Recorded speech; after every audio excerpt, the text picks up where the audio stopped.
Oke,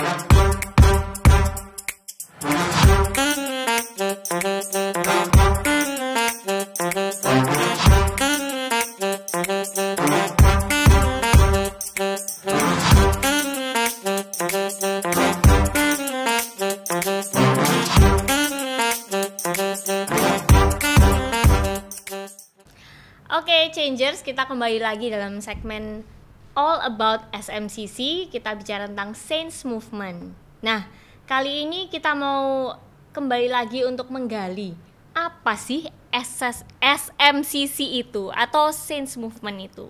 Nah, mungkin kok Angga bisa menjelaskan buat kita semua nih. Ya, baik. Nanti Budi bisa tambahkan ya.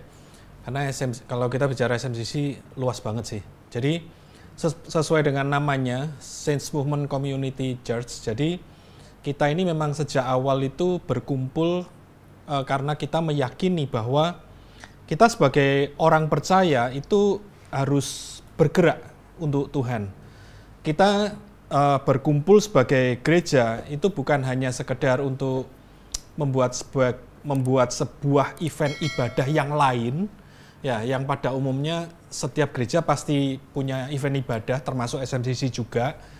Nah, tetapi kita meyakini bahwa kehadiran SMCC bukan sekedar melakukan sebuah event ibadah, tetapi lebih jauh kita meyakini bahwa SMCC kita berkumpul karena kita harus bergerak secara nyata memberi dampak bagi kota, bagi bangsa, ya dimanapun kita berada. Ya.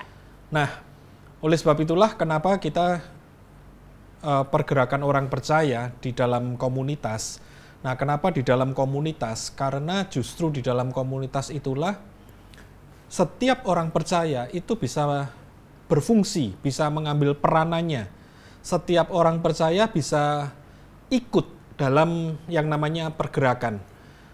Kenapa seperti itu? Karena kalau kita hanya berfokus kepada ibadah saja, ya, menurut survei dari segi perhitungan, ibadah itu rata-rata hanya menyerap 20% saja. 20% dari jemaat untuk melayani.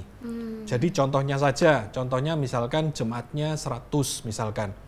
Kemungkinan yang melayani berapa orang sih? Kemungkinan yang melayani kan pasti pengkhotbah 1, pemimpin pujian 1, ya taruhlah mungkin ada singer jadi 4, taruhlah mungkin pemusiknya 4, berarti ada Asyir 8. Oke, asyir. Ya, asyir 100. Dari bawah sampai atas. Oke, taruhlah asyirnya 10 misalkan. Nah, berarti maksimal kan 20 kan? Ya, maksimal 20. Jadi dari jemaat 100 cuma 20%. Kalau jemaatnya 1000, enggak mungkin 200 orang melayani. Iya kok. Kalau 20%, ya kan? Enggak mungkin. Salam-salaman terus dari atas sampai bawah ya. Betul, ya kan? Jadi kalau jemaatnya semakin besar, justru yang melayani itu persentasenya semakin kecil. Ya, itu realita yang ada ya, realita yang ada. Tanpa maksud menyudutkan gereja manapun ya. Ya, kita pun juga ada ibadah tetap sama gitu. Nah, cuman dari realita tersebut kita memandang bahwa kalau kita hanya berfokus kepada pelayanan hari Minggu saja, maka sebetulnya kita banyak mendudukkan jemaat untuk menjadi tidak berfungsi. Ya, kenapa saya sebut mendudukkan jemaat untuk menjadi tidak berfungsi? Karena tidak mungkin di ibadah saja, misalkan jemaat bertanya aja, tidak mungkin kan? Iya, satu arah pasti. Iya, betul ya kan? Enak-enak khotbah taruhlah jemaatnya 1000, yang bertanya 10 orang, itu aja udah kacau. Udah pasti terjadi kekacauan. Jadi istilahnya jemaat, ya sudahlah kamu datang aja, duduk yang manis, ikuti, selesai, ya sudah pulang, ya kan? Ya. Nah, jadi dari situ kita bisa melihat bahwa sebenarnya ketika sebuah gereja tidak memberi tools, ya tadi Budi bilang tidak memberi tools atau saluran untuk jemaat bisa aktif melayani, sebenarnya kita sedang mengingkari potensi yang Tuhan taruh pada setiap orang. Ya, karena kita percaya bahwa ketika setiap kita bertobat lahir baru, maka kita punya benih ilahi. Apalagi jemaat pasti didorong, ya gereja apapun pasti akan mendorong jemaatnya untuk mengalami baptisan Roh Kudus. Ya. Yang adalah punya dinamit, punya kuasa. Ya, punya kuasa yang sangat besar. Nah, tetapi setelah diberi kuasa yang sangat besar, ternyata minggu depannya suruh duduk aja. Jangan ngapa-ngapain. Hanya jadi penonton aja gitu ya, kok. Ya, duduk aja. Dan jangan lupa minggu depan datang lagi. Untuk apa? Untuk duduk aja. Minggu depan datang lagi untuk apa? Untuk duduk aja. Dan demikian juga seterusnya. Sehingga akhirnya sebenarnya kita mengingkari satu kuasa yang sangat besar yang Tuhan udah investasikan ke dalam setiap orang percaya. Nah, itulah sebabnya kenapa kita SMCC kita mencomot satu kata community itu di dalam statement gereja kita, ya, Saints Movement Community Church. Karena community bukan menjadi sebuah program, ya kan, bukan menjadi sebuah sekedar ada, tetapi memang ya SMCC itu komunitas gitu.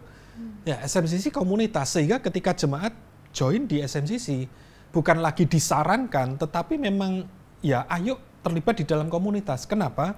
Karena disitulah kita bisa berperan, disitulah kita bisa berfungsi, bahkan disitulah kita bisa bergerak, ya kan, memberitakan nama Yesus, kita bisa melayani Tuhan dalam hal apapun juga di situ. Ya, nah, kemudian karena SMCC ini sekali lagi sangat mendukung supaya setiap orang percaya bisa berfungsi, bisa bergerak, seperti tadi ya sudah diceritakan di awal ya, bahwa kita mendukung supaya mereka menjadi pemimpin dan tentunya tidak ada kepemimpinan tunggal. Ya, seperti itu, bahwa setiap orang itu punya hak untuk dekat dengan Tuhan, setiap orang punya hak untuk melayani Tuhan. Dan sebagai gereja, kita harus mewadahi supaya setiap orang punya kerinduan melayani Tuhan dan bisa melayani Tuhan di situ. Nah, makanya muncullah yang tadi Terry tanyakan kan, kenapa kepemimpinan majemuk, kenapa empowering, ya kan, dan seterusnya di situ. Nah, dari Ko Budi apa sih SMCC itu, Ko? Saints Movement Community Church. Iya, udah lengkap tadi. Udah lengkap sempurna ya, itu. Sama kurang lebih. Tadi Angga udah ceritakan semuanya, saya rasa sudah cukup jelas lah itu. Oke, berarti dari sini apa saja ketika saya tergabung dalam SMCC, apa saja yang saya dilibatkan dalam hal-hal semacam apa sih di SMCC ini? Nah, tentunya ketika seseorang bergabung di dalam SMCC, maka hal yang pertama adalah kita akan concern kepada kerohaniannya dia terlebih dahulu di situ. Ya, maksudnya apa? Misalkan aja, apakah dia sudah lahir baru, apakah dia sudah mengambil keputusan untuk baptisan air, apakah dia sudah mengalami pemulihan, ya sudah dipulihkan. Kalau misalkan aja dia punya sakit hati atau rasa pahit terhadap orang tua atau terhadap siapapun, nah apakah dia sudah dipulihkan seperti itu. Dan kemudian kita ajak masuk dia dalam komunitas, ya, ajak masuk dalam komunitas supaya dia memiliki saudara-saudara di sekitarnya. Nah, terus kita ajak juga untuk Bible study, ya, ajak Bible study, dan tentunya juga nantinya dimuridkan, dibapai. Nah, di samping kita juga memberi dia kesempatan untuk ayo melayani. Nah, siapa yang mengajak untuk dia melayani? Nah, ini biasanya komunitasnya. Ya, komunitasnya yang akan mengajak, ayo kita pelayanan bersama-sama. Ya, entah itu mungkin penerima tamu atau apa. Nah, tetapi di dalam komunitas inilah kita sangat mendorong untuk setiap orang itu tergabung di komunitas, karena disinilah dia akan mendapatkan saudara-saudara, mendapatkan keluarga, diperhatikan, dan diajak, dilatih untuk melayani Tuhan di situ. Ya, ya, jadi kita ini mencoba untuk memfasilitasi ya tentunya ya, fasilitasi orang-orang sesuai dengan bidang masing-masing. Jadi kalau memang selain pelayanan, jadi bukan hanya sekedar pelayanan-pelayanan misalkan di dalam gereja, tetapi contoh misalkan kita wadahi orang-orang yang suka sport, yang suka untuk bodybuilder dan sebagainya, bukan nge-gym tapi ada muncul yang namanya crossfit. Ya, kita siapkan. Di mana ada mungkin di situ ada orang-orang yang punya mimpi di sana, senang sekali di situ. Nah, disitulah akan menjadi sarana untuk mereka bisa berkarya di area itu. Lalu mereka untuk menjangkau, nah, seperti karate, dance, ya. Ternyata ada begitu banyak orang yang suka dance, misalkan. Di situ mereka diwadahi, mereka tetap bisa berkarya dengan apa yang mereka sukai. Tapi sekarang kita balik bahwa itu hanya bukan menjadi sekedar hobi, tapi kita pakai untuk melayani Tuhan. musik ya, jadi musik lalu apapun, artinya kita mencoba untuk mewadahi ya, begitu mereka muncul, mereka yang suka sesuatu, mereka ada orang yang berkumpul bersama-sama. Nah, harapannya adalah begini, apa yang dia punya itu bisa dipakai untuk memuliakan Tuhan, untuk menjangkau jiwa-jiwa. Jadi poinnya di situ. Jadi mereka bergerak kan, sesuai dengan apa yang mereka punya. Jadi kalau ini nggak ada, bayangan mereka itu semua akan bergerak itu di mimbar. Makanya nggak heran dulu mimpinya orang-orang tuh gini, mimpinya jadi pengkhotbah, mimpinya jadi worship leader, jadi singer. Itu kalau udah di mimbar gini udah senengnya bukan main. Padahal mereka cuma muncul cuma seminggu, ya. Ya kalau mereka kebetulan ada banyak ibadah ya terus hari Minggu full dia cuman. Tapi sisanya merasa gini, wah aku ini bukan siapa-siapa kok. Sekarang kita enggak. Pelayanan sungguhnya ada di komunitas. Mereka menurut kami ya mempercayai bahwa ini mereka lebih melayani daripada hanya sekedar di hari Minggu yang kita muncul sebagai pengkhotbah, sebagai worship leader. Nggak ada apa-apanya dengan pemimpin komunitas yang mereka setiap hari loh. Mereka bisa aja tiba-tiba ditelepon jam 12 malam. Anggota sel grupnya dia, komunitasnya dia ada masalah, misalkan stres. Lalu mereka harus datangin, layanin. Lebih enak di mimbar. Mimbar itu ngomong sebentar, dapat persembahan lagi. Setelah itu udah nggak ngerti. Ya kan? Dia mau ngapain itu yang terjadi. Jadi menurut kami, pelayanan sesungguhnya adalah ya di komunitas. Pelayanan sesungguhnya ada di mana? Di mana ketika engkau memakai potensimu untuk menjangkau jiwa-jiwa, melayani, membawa dia ke komunitas lagi. Loh, itu kan pelayanan sesungguhnya. Bahaya banget kalau sampai kita ini tanpa sadar mengarahkan pelayanan hanya sekedar di mimbar. Gitu kan. Betul banget kok, karena di komunitas kita akan ketemu dengan orang-orang baru, dengan jiwa-jiwa yang baru, dan pastinya bisa dilayani sesuai dengan karunia tiap orang masing-masing gitu ya kok ya di komunitas. Nah kok, tetapi tadi kalau disampaikan bahwa nggak mau terjebak hanya ibadah yang seminggu sekali, sementara komunitas juga berjalan seminggu sekali ya kok ya. Nah gimana supaya itu tidak juga sama menjadi rutinitas gitu kok? Ya, jadi ibadah atau komunitasnya itu berjalannya seminggu sekali. Karena kita tetapkan. Kenapa kalau kita harus tetapkan seminggu sekali? Kalau nggak ditetapkan bahaya. Orang-orang itu kalau tidak ada pagarnya, dia akan berusaha untuk lewati. Jadi makanya kalau kami lagi males ngomong sebulan sekali aja. Tetapi sebetulnya kehidupan komunitas bukan seminggu sekali loh. Ya, pertemuan seminggu sekali. Tapi harusnya kehidupan komunitas itu setiap hari. Dari mana? Contoh misalkan ya, komunitas diadakan hari Selasa. Tapi hari Rebo mereka berkumpul kembali. Misalkan mereka ketemu, aku punya temen loh, ayo kita jalan bareng dengan mereka. Loh, itu bukankah komunitas? Tiba-tiba ada masalah, minta waktu ketemu. Loh, itu kehidupan komunitas itu di situ. Dia melayani, terjadi proses saling. Ada sesuatu yang kekurangan, mereka butuh bantuan. Kita bersama-sama tolong mereka. Nah, ini kan di luar komunitas hari Selasa, di luar jadwal. Ya, jadwal dibutuhkan supaya orang belajar disiplin. Tetapi kehidupan tidak bisa dikunci di hari satu itu. Bahkan sebetulnya kehidupan komunitas itu bukan di hari komunitasnya itu. Hari jadi komunitas itu komunitas bukan hanya terjadi di hari itu. Iya, hari itu tuh sebetulnya kalau kita kumpul tuh cuma cerita aja. Cerita dari apa yang sudah kita lakukan selama seminggu ini loh. Baik itu kita dengar ibadah, dengar firman, bagaimana kita melakukan, apa yang kita dapatkan, lalu bagaimana kita melayani, kita mendengar kesaksian. Itu semacam deklarasi apa yang Tuhan buat ketika kita hari Selasa. Makanya kalau tidak ada kehidupan selain hari Selasa, biasanya mati komunitas itu. Nggak ada cerita apapun, kecuali ngerumpi, cerita tanya dan ngobrol yang nggak jelas. Tapi kalau kehidupan itu dijalankan, harusnya pertemuan komunitas itu menjadi heboh karena mereka ingin cerita apa yang Tuhan kerjakan. Bahkan mereka akan saling bercerita bagaimana satu dengan yang lain terjadi proses saling. Harusnya begitu. Gitu. Oke. Ada tambahan dari Ko Angga untuk komunitas? Oke. Ko, terkait dengan nama Saints Movement Community Church, ini kata depannya aja udah Saints Ko. Nah, ini apa nggak sering orang tuh jadi keder gitu ya untuk mau bergabung, sementara banyak orang yang memang belum sungguh-sungguh di dalam Tuhan atau belum sungguh-sungguh terlibat melayani di gereja, itu kebanyakan not saints gitu kok. Bagaimana kok menyikapi hal ini kok? Ya, sebetulnya kata-kata saints itu ya mungkin buat kita menjadi sesuatu yang terasa asing karena kayak memang holy, ya kudus memang jarang gitu. ya. Tapi kalau kita baca di Alkitab sebetulnya kan memang kadang dituliskan sebagai saint ya. Nah, jadi ya memang pilihannya itu sebetulnya antara saint waktu kita pilih nama ya, saint atau believer seperti itu. Nah, cuman salah satu pertimbangannya adalah kalau believer juga jadi semakin panjang kan ya, believer movement, Iya, believer movement, community BMCC. church Iya. ya. Seperti itu.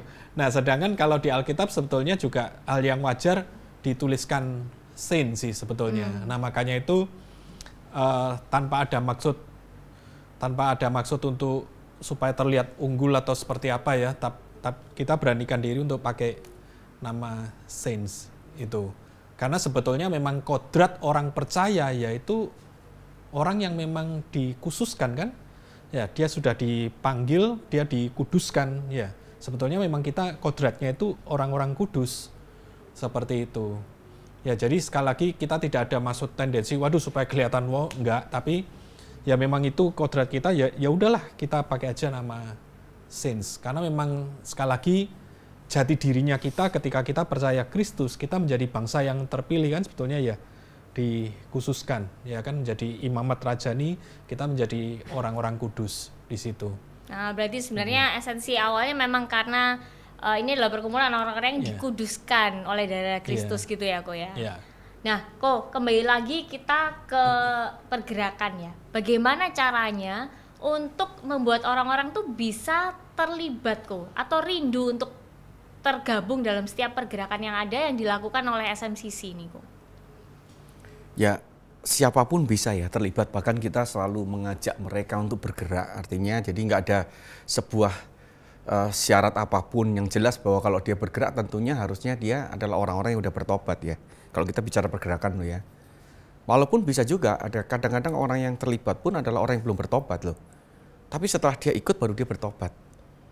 Ya, jadi artinya siapapun yang mau terlibat silahkan mereka bergabung.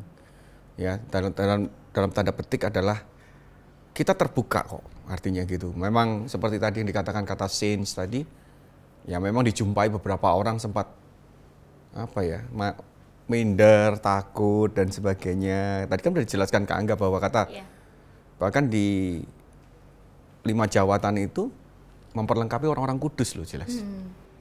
Nah, jadi kita percaya bahwa yang paling penting adalah gini, kita itu menerima kok setiap orang yang ada itu, baik itu dia bertobat atau tidak. Makanya kan kalau dulu pelayanan di mimbar itu biasanya mereka adalah orang harus kudus dulu, nggak boleh gini gitu. Padahal oke lah, saya setuju ketika dia muncul di mimbar karena orang melihat orangnya kan, itu kan di situ. Iya, betul. Tapi kalau kita di pelayanan yang misalkan di dance, sport ministry, apa yang akan dilihat? Bahkan mungkin kita itu ada untuk orang-orang yang belum bertobat kok, jangan-jangan begitu.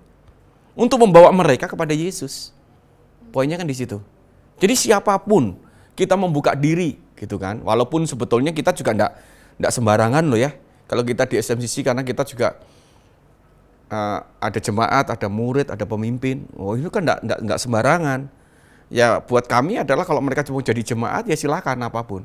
Tapi kalau sudah mulai jadi murid berarti akan ada kriteria, ada standarisasi, ada klasifikasi yang mereka harus penuhi untuk menjadi pemimpin komunitas. Kami tidak akan sembarangan ya, karena mereka harus betul-betul teruji dengan banyak hal. Tapi pergerakan siapapun boleh ikut, bahkan mungkin gara-gara pergerakan itu mungkin dia malah mengenal Yesus. Harapannya sih begitu. Ya.